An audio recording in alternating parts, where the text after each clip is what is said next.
Senhor Deus, fale conosco através do seu Filho. A palavra que foi preparada com carinho e com zelo, e sabemos que é para a edificação da igreja, do corpo de Cristo.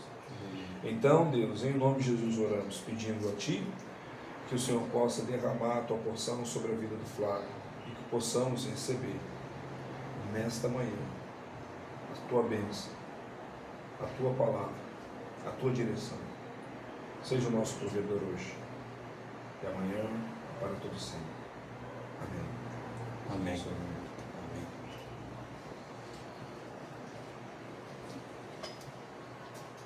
Glória a bom Deus. Glória a bom Deus. Mais um domingo juntos, para que o nome do Senhor Jesus Cristo seja exaltado. O nosso Deus, o nosso Pai, o nosso Senhor, aquele que era, que é e que há de vir, que tem todo o poder nos céus, na terra, debaixo da terra. Nós hoje vamos dar continuidade no Evangelho de Marcos, um texto muito famoso, talvez o texto mais conhecido, o milagre mais conhecido, talvez aqueles que em livros de crianças a gente vê com maior frequência. E hoje nós vamos falar da primeira multiplicação de pães. Esse texto está em Marcos 6, começa ali no verso 30, vai até o verso 44. Vamos ler a palavra do Senhor. Assim diz a palavra do nosso Rei. Voltaram os apóstolos à presença de Jesus e lhe relataram tudo quanto haviam feito e ensinado. E ele lhes disse: vinde repousar um pouco, à parte, num lugar deserto, porque eles não tinham nem tempo para comer, visto serem numerosos os que iam e vinham. Então foram sós no barco para um lugar solitário. Muitos, porém, os viram partir, e reconhecendo-os, correram para lá, a pé, de todas as cidades, e chegaram antes deles. Ao desembarcar, viu Jesus uma grande multidão, e compadeceu-se deles, porque eram como ovelhas que não têm pastor. E passou-lhes a ensinar muitas coisas. Em declinando a tarde, vieram os discípulos a Jesus e lhes disseram: é deserto este lugar, e já avançada a hora. Despede-os para que, passando pelos campos ao redor e pelas aldeias, comprem para si o que comer. Porém ele lhes respondeu: dá-lhes vós mesmos de comer. Disseram-lhe: iremos comprar 200 denários de pão para lhes dar de comer? E ele lhes disse: quantos pães tendes? E de ver. E sabendo eles, responderam: 5 pães e 2 peixes. Então Jesus lhes ordenou que todos se assentassem em grupos sobre a relva verde. E o fizeram repartindo-se em grupos, de 100 em 100 e de 50 em 50. Tomando ele os 5 pães e os 2 peixes, erguendo os olhos ao céu, os abençoou, e partindo os pães, deu aos discípulos para que os distribuíssem. E por todos repartiu também os 2 peixes. Todos comeram e se fartaram, e ainda recolheram 12 cestos cheios de pedaços de pão e de peixe. Os que comeram dos pães eram 5.000 homens. Aleluia. Deus seja louvado. Para muitos, esse texto é mais como uma outra sequência de milagres à beira do lago. Mas esse texto é muito mais do que isso. Aqui, a autoridade de Jesus é vista em seu efeito sobre os seus discípulos, sobre o discipulado. Esse texto é interessante, que faz parte de um trecho longo, do capítulo 6, verso 31, até o capítulo 8, versículo 21, em que temos um contraste de fracasso e de fé verdadeira. E aqui começa com o fracasso dos discípulos. E depois nós vamos ver no capítulo 7 o fracasso dos fariseus. Depois nós temos 2 relatos de fé da mulher cirofenícia e do surdo, em que Jesus cura. E depois volta novamente ao fracasso dos fariseus e ao fracasso dos discípulos crerem na segunda multiplicação dos pães. Então nós temos uma sequência de fracasso daqueles que andam ao lado de Cristo e que estão vendo Ele fazer as coisas, e de fé daqueles que não conheciam a Cristo e que de repente têm atitudes muito mais importantes. E nós vemos que muitas vezes nós podemos estar caminhando ao lado de Cristo e termos interpretações equivocadas, como os discípulos tiveram aqui. É bom a gente lembrar que, como eu preguei anteriormente, o banquete que foi feito por Herodes, aquela festa de convidados importantes, governantes, em que João Batista é morto. Aqui é um banquete real, o banquete do rei verdadeiro, mas é um banquete de humildade para todas as pessoas. Não é um banquete só para pessoas importantes, mas um banquete em que todas as pessoas, além de se comerem, se fartam. E nós vamos lembrar como terminou o banquete de Herodes: em morte, em desgraça. E como termina o banquete de Jesus: em algo maravilhoso, com sobra, todas as pessoas fartas e cheias. E aqui começa dizendo algo muito interessante, porque os apóstolos estavam voltando, que Jesus havia os comissionado para pregar, para expulsar demônios, libertar os cativos. E quando eles voltam à presença de Cristo, a primeira coisa que eles fazem é relatar o que haviam feito e ensinado. Isso já é um grande ensino para nós, que muitas vezes nós retemos a nossa boca de falar das coisas de Deus. Muitas vezes a fé de outros irmãos, a fé de outras pessoas vão ser edificadas pelo que a gente fala, pelo que a gente conta. E é assim que nós devemos nos comportar e dizer: olha, fomos lá, pregamos, ensinamos, foi uma bênção, teve conversões. Muitas vezes para nós não tem importância, mas para aquela pessoa que está ouvindo, edifica a sua fé. E o primeiro ensinamento do texto é esse: que as nossas bocas nunca devem estar fechadas quando nós vemos as bênçãos de Deus. Nunca devem estar fechadas quando nós trabalhamos para Deus e vemos resultados. Porque o mundo não há de falar desses resultados, mas nós temos que falar. E logo depois que esses discípulos falam para Jesus, contam todas aquelas coisas que tinham feito, olha o que Jesus fala com eles: vinde repousar um pouco, à parte, no lugar deserto. Nós sabemos que o ministério, ser discípulo de Cristo não é fácil. Ser discípulo de Cristo muitas vezes é cansativo, é extenuante. Nós que estamos na igreja, que estamos na linha de frente, e todos aqueles que estão trabalhando em missões, que estão trabalhando em seus ministérios, nas suas lideranças, às vezes até na rua, no seu trabalho, se cansam fisicamente, se cansam espiritualmente, porque muitas vezes a incredulidade, a rejeição, a oposição se levanta.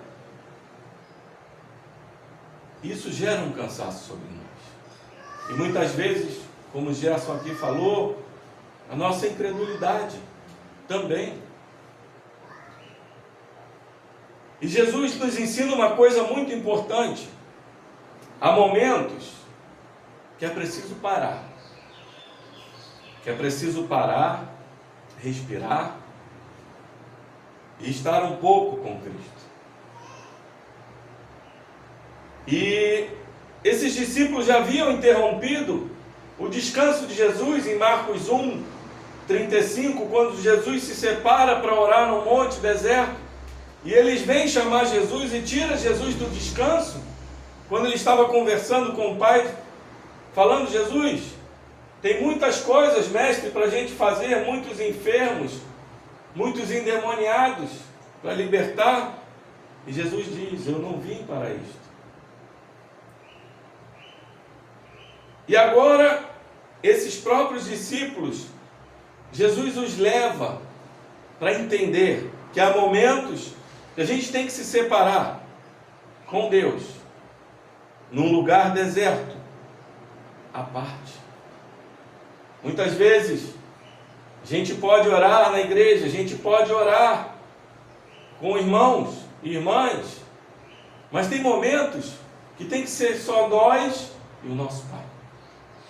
E são nesses momentos que a nossa grande comunhão com Cristo vai nos renovar espiritualmente, como águias, assim como diz a palavra. Não sei se você já viu aqueles programas do Discovery sobre a vida das águias.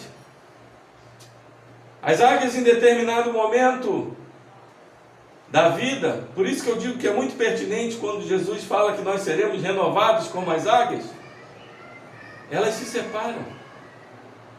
Elas se separam primeiro e vão para o alto do monte. No alto do monte, elas param de caçar, e elas ficam ali isoladas, e elas começam primeiro a bater com aquelas unhas na pedra, para destruir aquelas unhas. Depois, com o bico, elas começam a arrancar as penas, todas, até estarem peladas, com os pés ensanguentados. E por último, elas começam a bater com tanta força o bico na rocha, para quebrar aquele bico.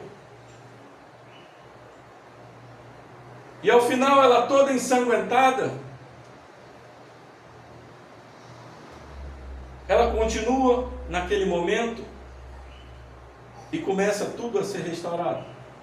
As unhas voltam a crescer, o bico volta a crescer, as penas voltam a crescer, e ela volta para o seu campo de atitude,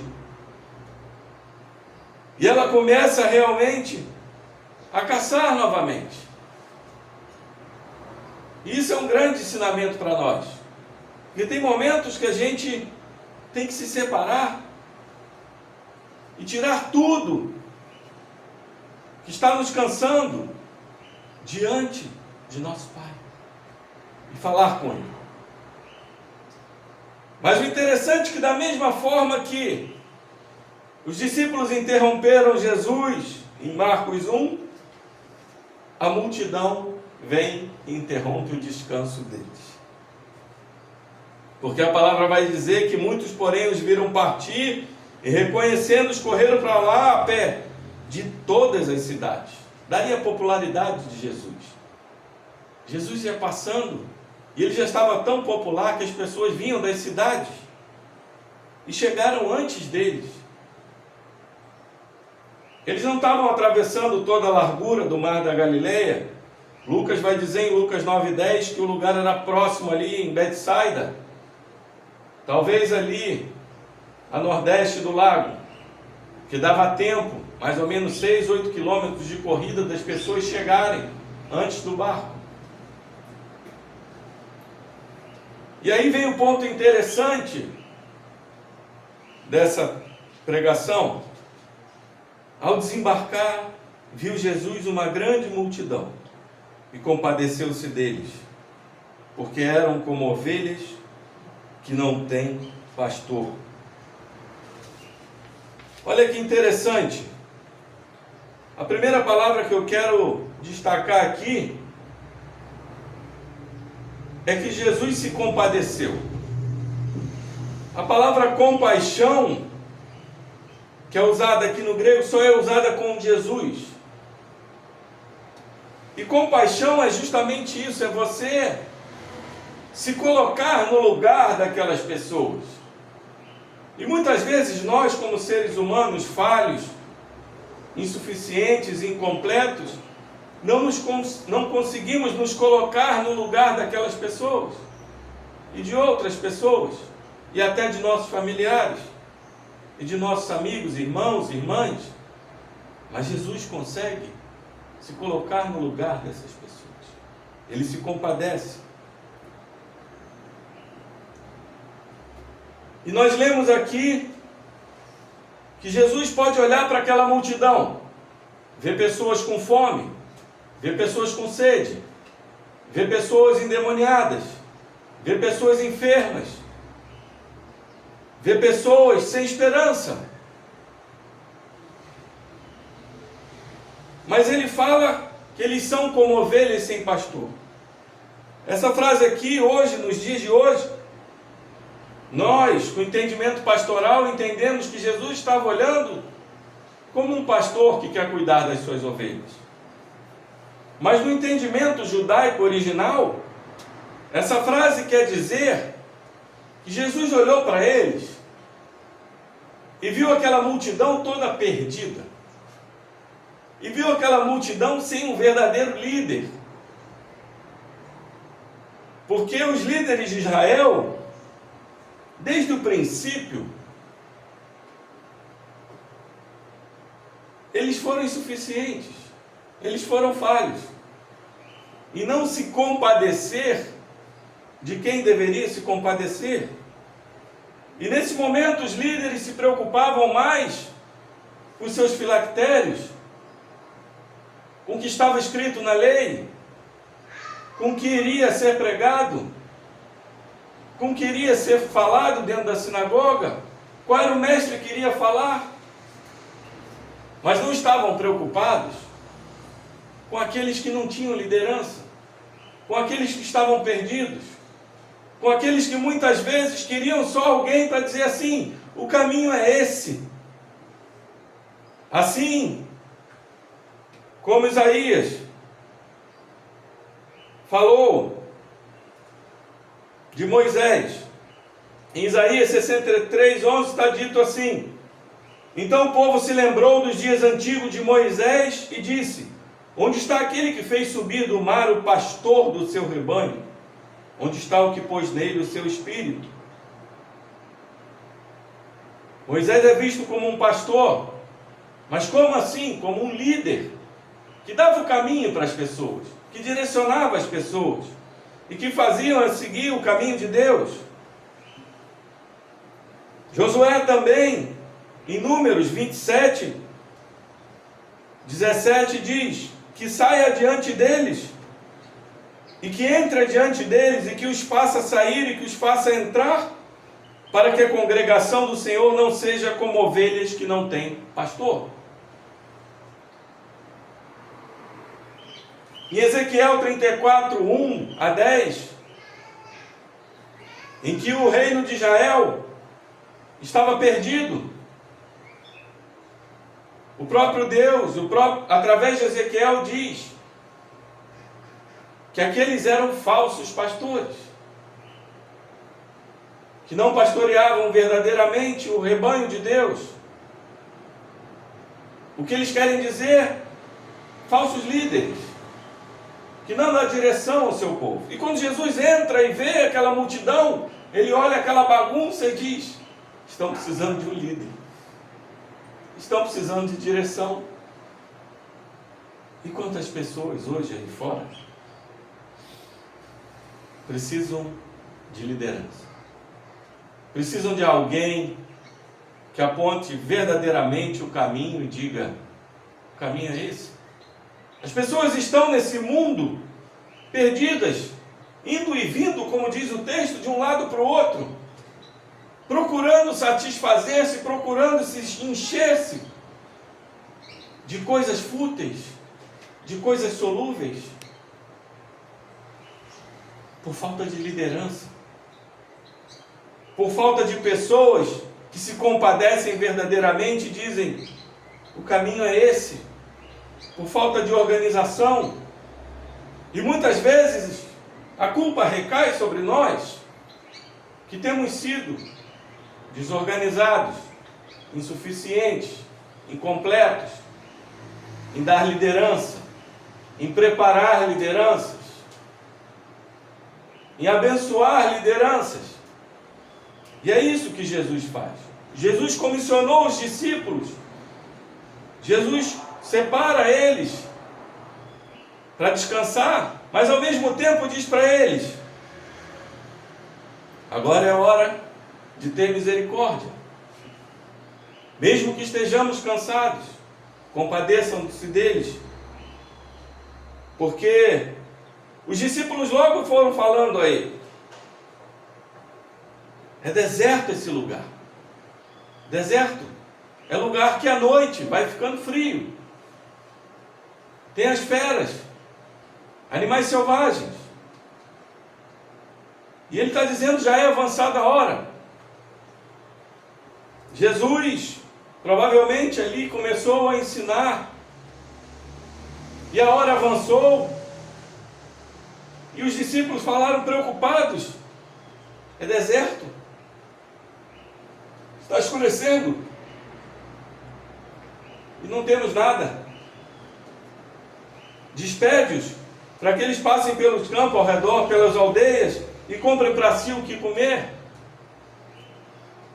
Talvez o maior povoado ali tivesse em torno de 3.000 habitantes. E aqui nós temos uma multidão de 5.000 homens. Alguns comentaristas vão dizer que isso seria em torno de, no mínimo, 10 a 15 mil pessoas. Mulheres, crianças, ou até mais. E como você daria de alimentar a essas pessoas? Porém, Jesus surpreende e responde: dá-lhes vós mesmos de comer. Eu imagino a cara dos discípulos: o que nós vamos dar de comer?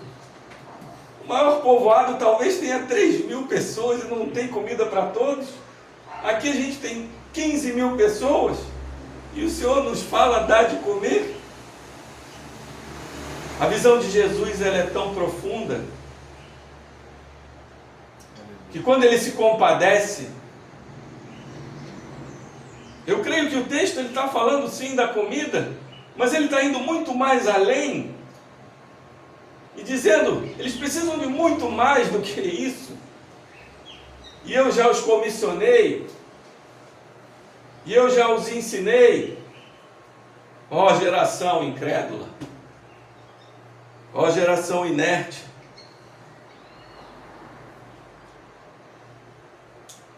e eles, conhecendo o mestre que tinham, pararam e pensaram: se o mestre está falando assim, vamos ver, né? E dizem para Jesus: iremos comprar 200 denários de pão para lhes dar de comer?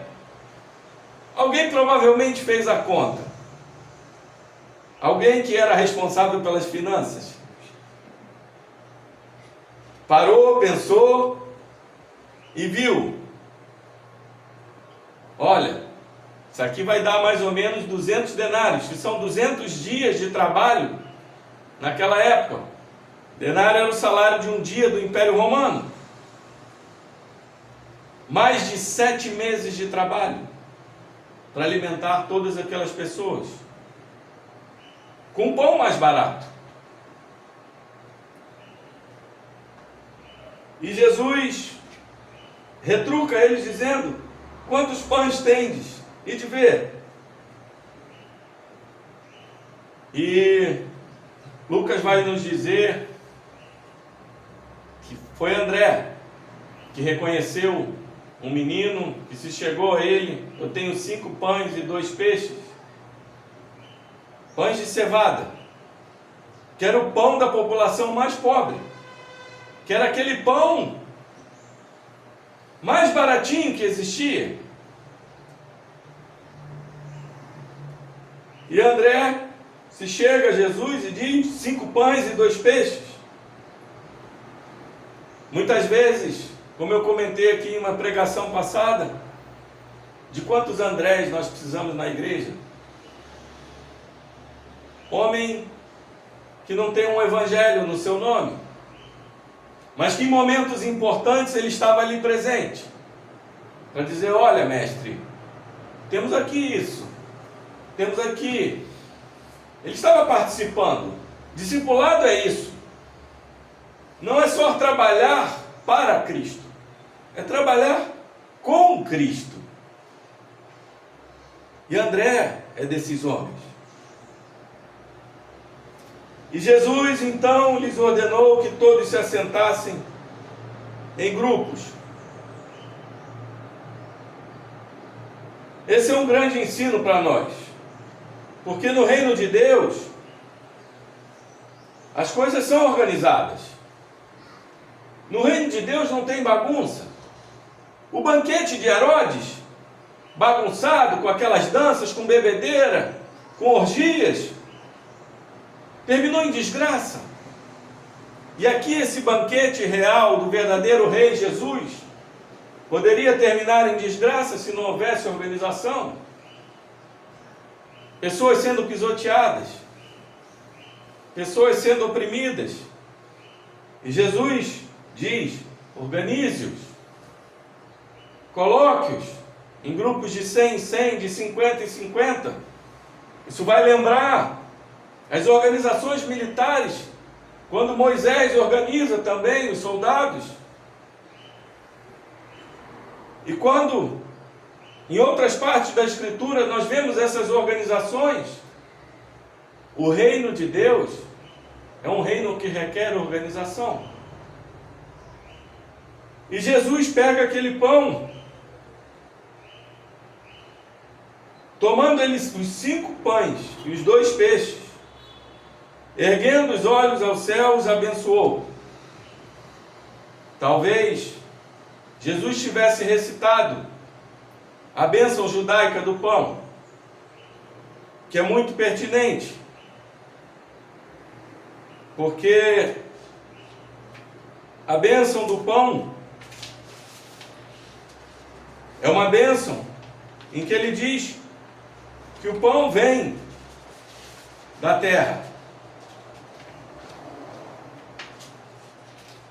que o pão é dado por Deus.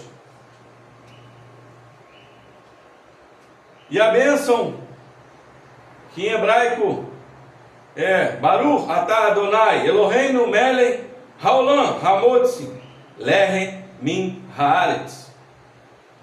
Bendito seja o nosso Senhor, Deus de todo o universo, que abençoa esse pão que provém da terra.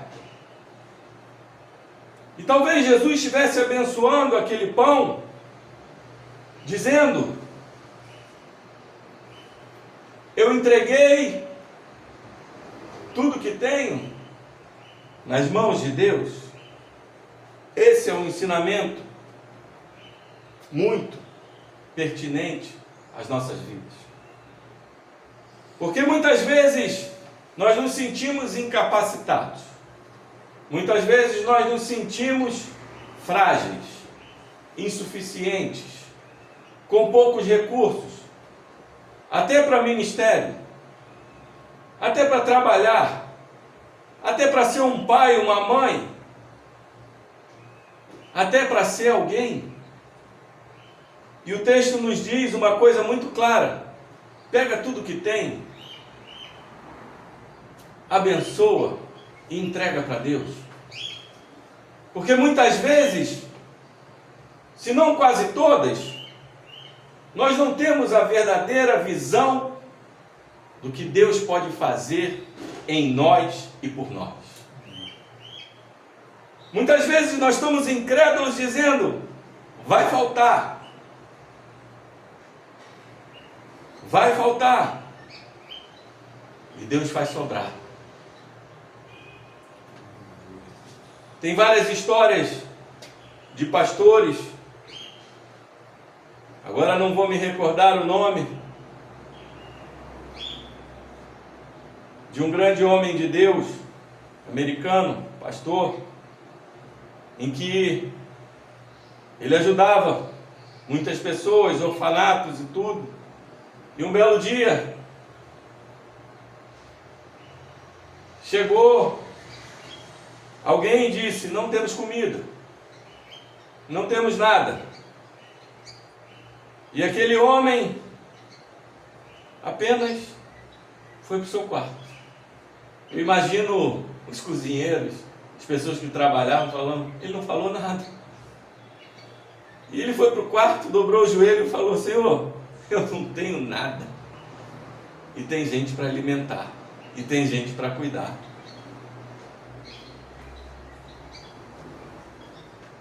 E logo depois, aparece na porta um caminhão repleto de alimentos.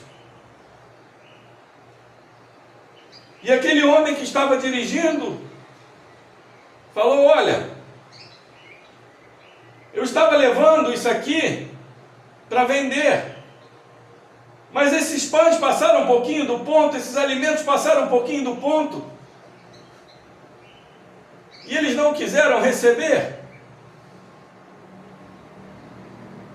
E eu vim aqui para entregar isso aqui, porque quando eu estava passando aqui, eu senti que deveria entregar tudo isso aqui. É assim que nosso Deus age. É quando nós não enxergamos, é quando nós não vemos, e é quando a gente se declara a total falência e insuficiência diante dele. Muitas vezes a gente está com as nossas forças, indo, fazendo, tentando, e chega uma hora que você fala: Senhor, eu decreto a minha falência, eu não consigo, eu sou insuficiente, eu entrego tudo que eu tenho nas suas mãos. E Jesus diz: não tenha sobre ti, todo o trabalho é meu. Assim como um louvor conhecido, que nós conhecemos. E é nesse momento que Deus age, meus irmãos e irmãs, senhoras e senhores. Porque muitas vezes é no momento do nosso desespero, é no momento quando a gente retira a mão, que Jesus coloca a mão. É no momento quando a gente está afundando e diz assim: eu estou morrendo, eu não aguento mais, que Ele estende a mão, assim como estendeu a mão para Pedro e levantou Pedro de se afogar. E é nesse momento que o milagre é feito, porque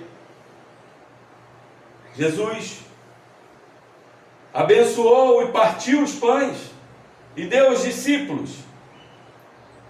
Aqui vai mais um ensinamento para nós.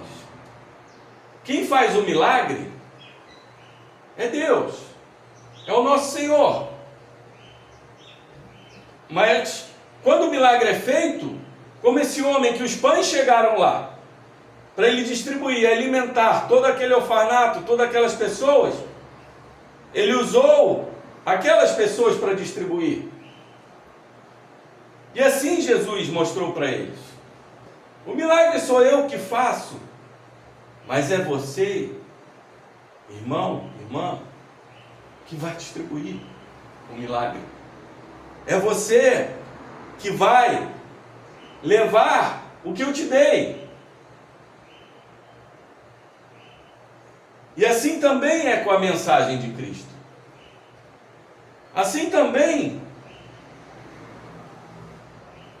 o que nós recebemos de Deus, o milagre que nós recebemos,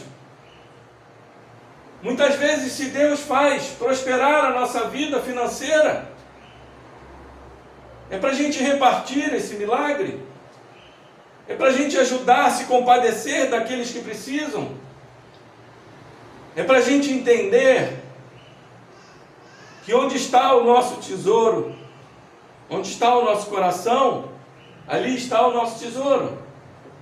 Será que o nosso coração está verdadeiramente em Cristo, em repartir as bênçãos do reino? Porque, irmãos, todas as coisas são dele, por ele, para ele. Até a nossa vida aqui é dele. A nossa casa, o nosso terreno é dele. Hoje você está morando na sua casa. Daqui a pouco você morre, passa para outro, o terreno é de outro, e vão mudando as gerações, os séculos, e aquele terreno vai passando de mão em mão. É apenas um empréstimo. Assim funciona nessa terra. As coisas são emprestadas por Deus para que a gente usufrua da melhor forma. Deus nos dá para repartir. E a principal coisa que Deus nos dá para repartir é o milagre da vida eterna. É o milagre daquele Deus que não só multiplicou os pães e os peixes, e alimentou, e fez aqueles homens, mulheres, crianças se fartarem. É o milagre de que Ele é o pão da vida. Como em João 6,35 está escrito: aquele que sabe que Jesus é o pão da vida, jamais terá fome.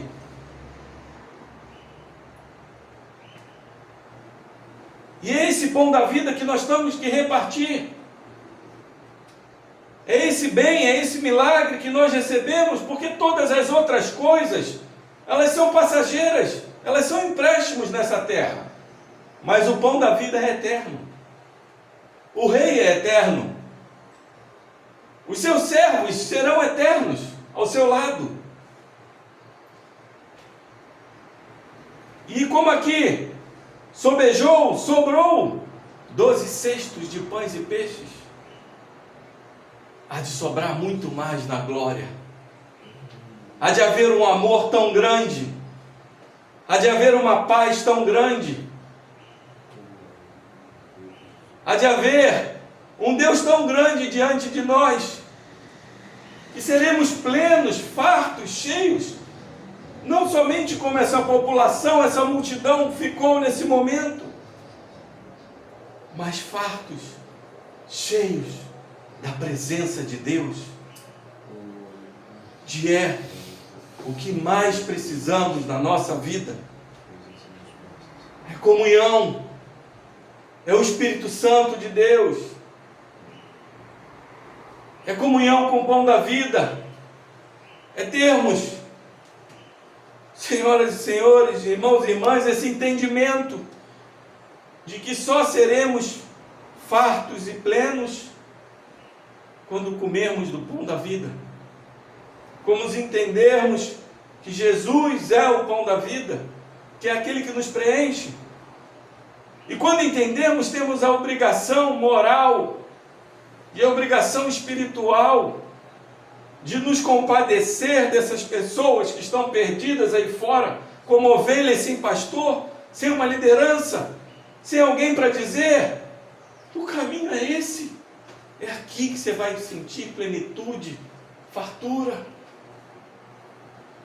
A liderança que os homens como Moisés, como Josué, como Davi, como Paulo, como Pedro, como Tiago, como tantos outros, ao longo de suas vidas trabalharam para organizar o reino de Deus, para pegar o pouco que tem, mesmo que a gente se sinta insuficiente, abençoar, entregar nas mãos de Deus e dizer: Senhor, é contigo, eu declaro a minha insuficiência, a minha falência, mas o Senhor é o Deus Todo-Poderoso. O Senhor pode fazer o que eu não estou vendo hoje. O Senhor pode trazer plenitude e fartura para a minha alma e também para a minha vida. E que assim seja, meus irmãos e irmãs, senhoras e senhores, nas nossas vidas, porque é assim que funciona o reino de Deus. O reino há de prosperar, porque não há outro como o nosso Senhor. Mesmo que a gente fique inerte, o reino há de prosperar, porque Ele não é homem para mentir. E Ele disse na cruz: está consumado. E se está consumado é porque toda a história já está escrita no seu coração, e o seu reino há de prosperar ao tempo de que todos as suas ovelhas perdidas serão encontradas, e serão fartas, e serão plenas, estarão cheias da presença de Deus. Que Deus tenha misericórdia de nós, porque bem-aventurados aqueles que têm misericórdia, pois receberão misericórdia. Que a gente se compadeça desse mundo aí fora, pessoas indo e vindo, como aqui nesse texto, perdidas, sem direção, sem um líder, sem uma palavra, sem fartura e sem plenitude.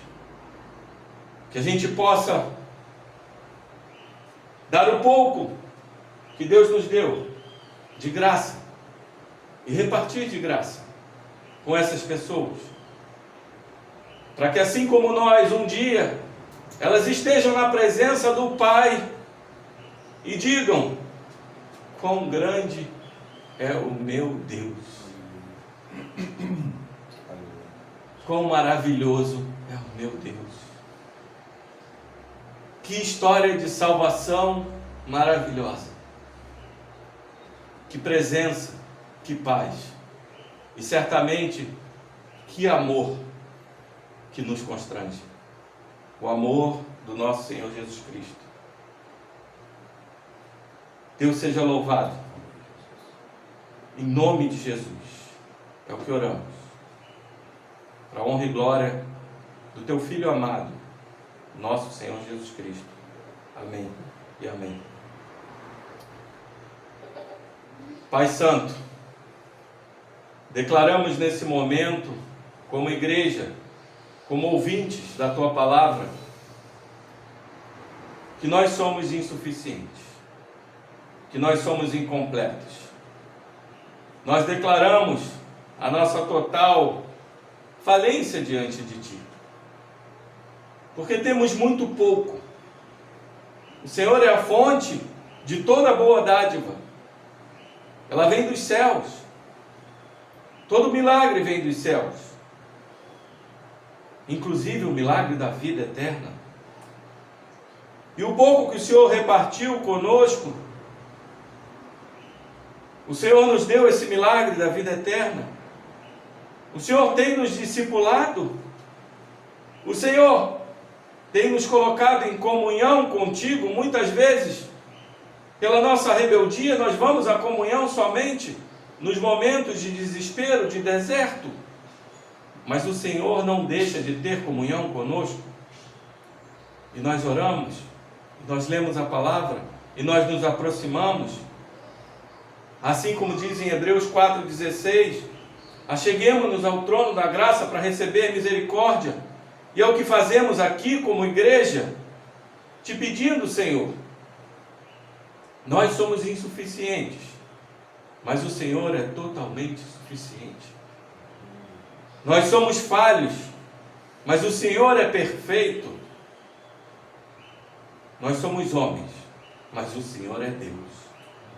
Ajuda-nos a proclamar o Teu reino. Ajuda-nos a proclamar a Tua palavra.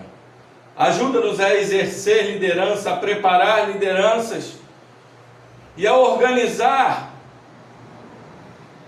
para que essas pessoas sejam abençoadas. Porque todas as coisas no reino de Deus precisam de organização, precisam de seriedade e precisam de liderança. Ajuda-nos, Senhor. Nós colocamos tudo que temos nas tuas mãos, para que o Senhor haja em nossas vidas, para que sejamos canal de bênção para a vida de muitas pessoas, e que um dia elas possam dar testemunho de Cristo e também repartir o que recebem, para a honra e glória, para o louvor da glória, da graça do Evangelho de nosso Senhor Jesus Cristo, porque só o Senhor merece toda a honra, toda a glória, todo o louvor. É o que oramos em nome de Jesus. Amém. Amém.